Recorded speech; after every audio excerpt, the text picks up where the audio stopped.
चल हो जा शुरू।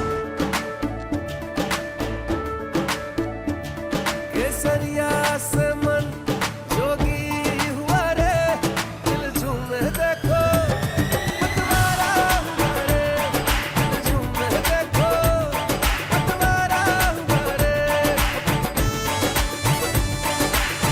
हर पल मनाओ केसरी त्योहार।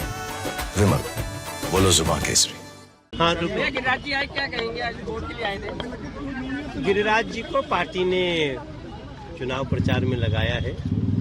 गिरिराज जी बहुत कुछ गंभीर बातें कहते हैं और गिरिराज जी वही है जिन्होंने जो यहाँ कांग्रेस के प्रत्याशी हैं उनको वहाँ से बुरी तरह हरा के भेजा था, तो पार्टी ने उनको भी भेजा है। स्वागत।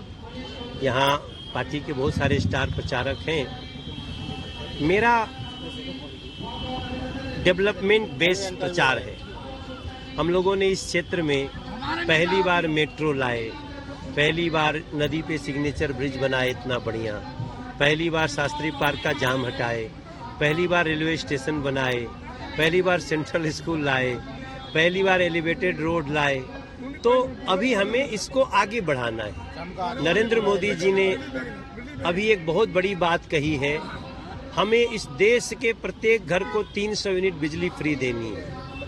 हमें इस देश के प्रत्येक नौजवान को 20 लाख रुपए देना है, वो अपना रोजगार करे और अर्निंग करने के बाद पैसे वापस कर दे। हम उसको इंटरेस्ट ना के बराबर रख रहे हैं। हमें इस देश में अब 70 साल के बुजुर्ग को इलाज के पैसे के लिए किसी और पे आश्रित नहीं रखना है, 5 लाख का इलाज खुद देना है। और अभी तक 4 करोड़ 18 लाख को घर दिया, आगे 5 साल में 3 करोड़ और घरों को बेघर को घर देना है। 3 करोड़ बहनों को जिनके पैसे पास में 500,000 होंगे उनको लखपति बनाना है। ये हमारा अगला प्लान है। कांग्रेस ने ठाना है कि उसको राम मंदिर में ताला लगाना है, 370 वापस लगाना है। कांग्रेस ने कहा है कि हम हिंदुओं की संपत्ति को मुस्लिम समाज में बांटेंगे। तो इन सारी चीज़ों को ध्यान में रखते हुए देश की जनता वोट करेगी और मैं हिंदू मुसलमान सबसे रिक्वेस्ट करूंगा कि कांग्रेस की नफरत फैलाओ, दंगा कराओ नीति से दूर रहें और इनको देश को बांटने की कोशिश के लिए सबक सीखें। मैं सीधा माइक माननीय सांसद श्री मनोज तिवारी जी को देता हूँ। दोस्तों, भारत माता की दोनों हाथ मुट्ठी बांध के बोलिएगा जय श्री राम। अभी आप गिरिराज सिंह जी को सुन रहे थे, वो हमारे बड़े भाई हैं। उनका बड़ा कृपा, उनका बड़ा आशीर्वाद, वो हमारे बीच में आए। मैं अब इसको आगे बढ़ाने के पहले आपको सिर्फ 4 इंफॉर्मेशन देना चाहता हूं। पहले तो मैं धन्यवाद करता हूं आज का कार्यक्रम कराने के लिए। जैसा मुझे पता चला है कि अश्विनी शर्मा और राकेश भारद्वाज 2 लोगों ने इस कार्यक्रम के लिए आगे बढ़ के कोशिश किया। ये बाबरपुर 100 फुटे पे प्रोग्राम करना ये बहुत टेढ़ा खीर है। यहाँ पे एक तो रास्ता चलते रहता है, उतनी शांति नहीं होती, फिर भी आप लोगों ने हिम्मत किया और एक अच्छा कार्यक्रम किए हैं। अभी तक मैं जितना कार्यक्रम देखा हूँ, गिरिराज भाई भीड़ के हिसाब से मत देखिएगा, ये जगह के हिसाब से बाबरपुर 100 फुटा पे इतना भीड़ बहुत बड़ी बात है। इसका मतलब है कि गिरिराज से और स्टार रहेगा।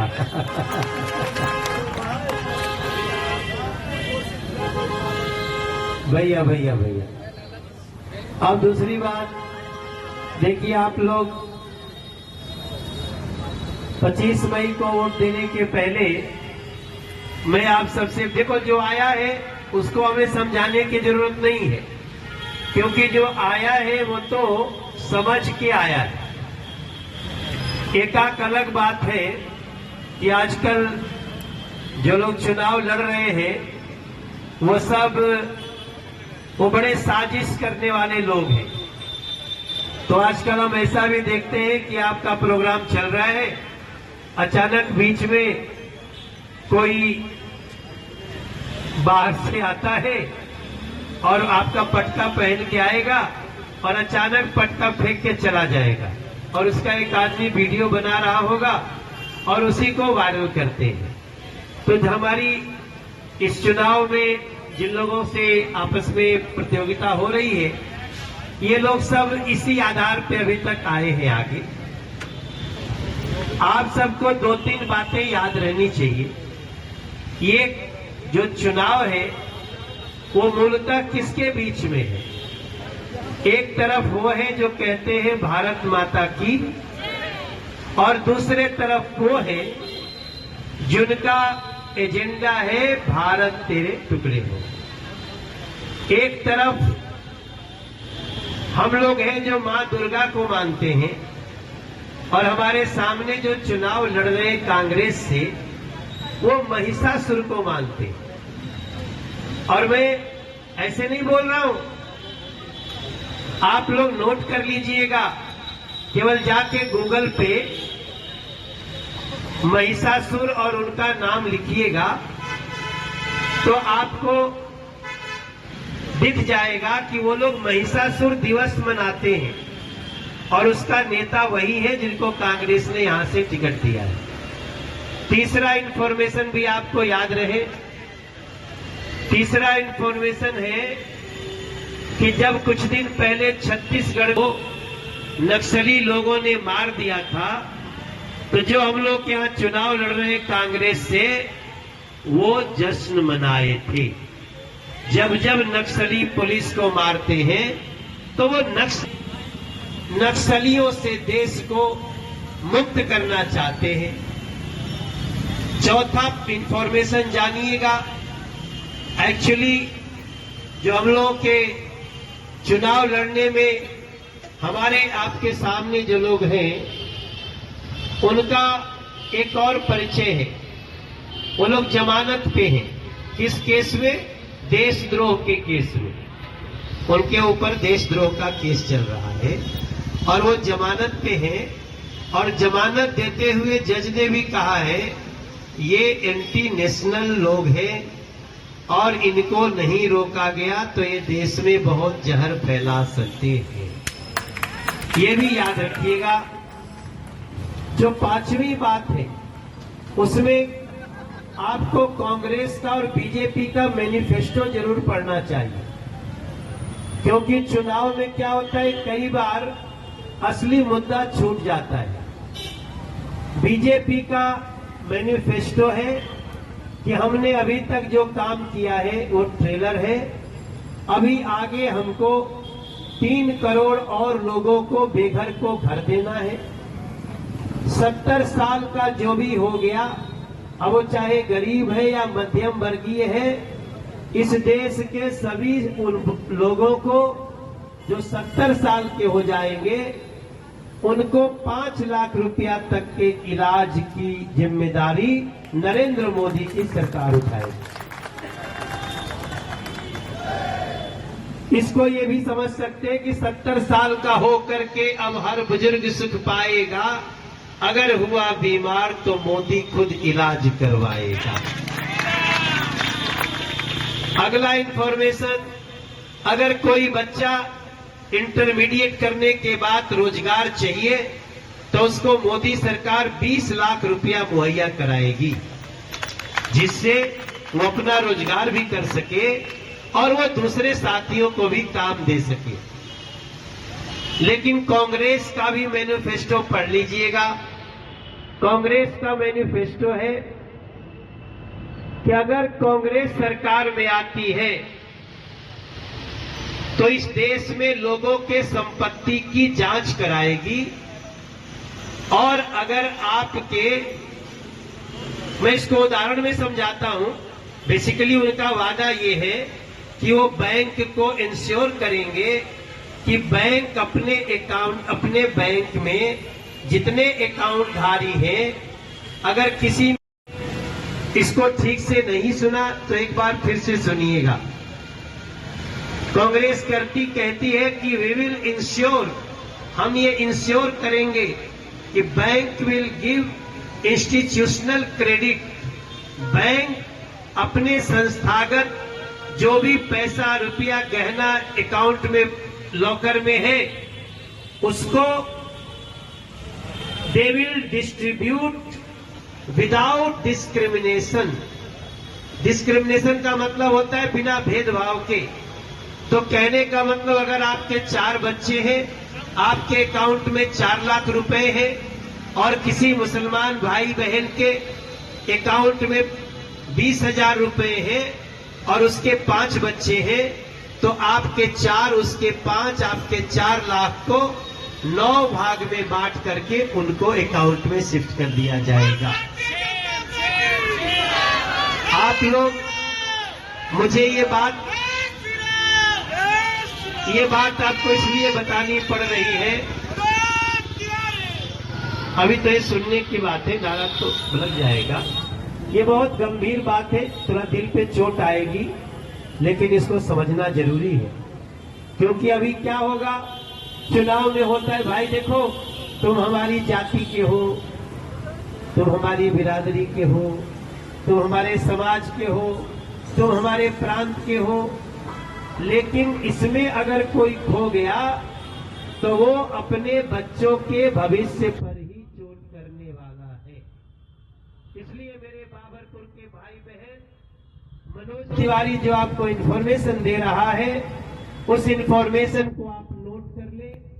आप घर जाएं, अपने किसी बच्चे से जो इंटरमीडिएट किया हो, पढ़ा लिखा हो, 10th पास किया हो, उसको पूछिए कि मनोज तिवारी ने आज एक जानकारी दी है, इसकी सच्चाई क्या है। हाँ जी सर। आप जब इसकी सच्चाई प्राप्त करेंगे तो आपको इसी लाइन को प्रधानमंत्री जी ने थोड़े दिन पहले कहा था कि अब कांग्रेस की नजर बहनों के मंगलसूत्र पर है। मतलब अगर आप मंगलसूत्र भी लॉकर में रखे हैं तो उसको भी कांग्रेस कहती है हम बिना भेदभाव के उसको मुस्लिम समाज में डिस्ट्रीब्यूट करेंगे। मैं मुस्लिम समाज के लोगों को भी जगाना चाहता हूं, इस देश में अगर आप अपनी दीवार से 1 फीट ज्यादा हटके दीवार लगा दीजिए तो गोलियां चल जाती हैं, झगड़े हो जाते हैं, FIR होते हैं। और यहां कांग्रेस कह रही है जाओ तुम उसका पैसा छीन लो। आने वाले समय में सड़कों पे क्या होगा, खून खराबे होंगे, दंगे होंगे, गृह युद्ध होगा। और ये कोशिश है आज कांग्रेस की, इसीलिए उनको प्रत्याशी भी ऐसे मिले हैं जो कहते हैं तुम कितने अफजल मारोगे, हर घर से अफजल निकलेगा। इसका अर्थ क्या हुआ, हुई अफजल। अफजल कौन था? अफजल एक आतंकवादी था जिसने संसद पे हमला करवाया और उस हमले में 13 लोग मारे गए। बाकी जवानों ने उनको न्यूट्रलाइज करके मार करके आतंकवादियों को संसद की रक्षा की और उसको देश की सुप्रीम कोर्ट ने फांसी की सजा दी। अब अगर देश की फांसी की सजा सुप्रीम कोर्ट ने दिया, फिर आप किसको कहना चाहते हो कि कितने अफजल मारोगे, जो इस देश के सुप्रीम कोर्ट को ही चुनौती दे रहा हो, ये केस चल रहा हो। ऐसी स्थिति में आप वो भी याद रखिएगा। और नरेंद्र मोदी जी अभी आए थे यही जमुना खागर में, कौन कौन सुनने गया था? यहाँ कोई बैठा है? आप सभी गए थे। आपने शायद सुना या नहीं सुना, नरेंद्र मोदी जी ने कहा है हम आने वाले समय में इस देश के प्रत्येक घर का 300 यूनिट बिजली फ्री करके रख दूंगा। ऐसा योजना पे काम कर रहा हूं। 300 यूनिट बिजली फ्री करने के लिए आपको प्रधानमंत्री सूर्य ऊर्जा से जोड़ना पड़ेगा। आपके घर पे सोलर पावर लगेगा, उसमें 75,000 रुपए का खर्चा आएगा। वो खर्चा भी मोदी सरकार आपको देगी। आइए हम लोग जग के आगे चलते हैं। हिंदू भी जगे, मुसलमान भी जगे। गिरिराज सिंह किसी मुसलमान के विरोधी नहीं है। गिरिराज सिंह जी के क्षेत्र में अगर 4 करोड़ इनके मंत्रालय से 4 करोड़ 18 लाख बेघर को घर दिए गए तो आपको जान के आश्चर्य होगा कि उसमें लगभग 1 करोड़ के आसपास मुसलमान भाई बहन भी हैं। तो घर देने के लिए हम भी गए थे कहीं, नरेंद्र मोदी जी के साथ मंच पे खड़े थे, और वहीं नरेंद्र मोदी जी जब यहां आए थे तो उन्होंने कहा है कि हम आने वाले समय में इस देश के प्रत्येक घर का 300 यूनिट बिजली फ्री करने के लिए सोलर पावर की विशाल योजना पर आगे बढ़ चुके हैं। अभी भी कई लोगों के जो सोलर पावर लगाए हैं उनके जो 50-50 हजार के बिल आते थे आज 5,000 के बिल हो गए हैं। इसलिए मोदी जो कहते हैं वो, कोई डाउट है क्या बहन? मोदी जो कहते हैं वो, मोदी जी ने ये भी कहा है आने वाले समय में मोदी सरकार इस देश में डीजल और पेट्रोल की जरूरत ही खत्म कर देने वाली है। आप विचार करिए, डीजल और पेट्रोल क्यों नहीं खत्म हो सकता? ये ऑटो जा रहा है, ये भी इलेक्ट्रिक आने लगा, स्कूटर जा रहा है, वो भी इलेक्ट्रिक आने लगा। ये देखो भाई मेरा इलेक्ट्रिक गाड़ी चला रहा, स्कूटी, बस, अभी हम लोगों ने बस दिए हैं। ये तो पुरानी वाली बस है, लेकिन हमने एक, आप बस में बैठते होंगे, आजकल एक इलेक्ट्रिक बस आई है, कभी बैठे कि नहीं बैठे?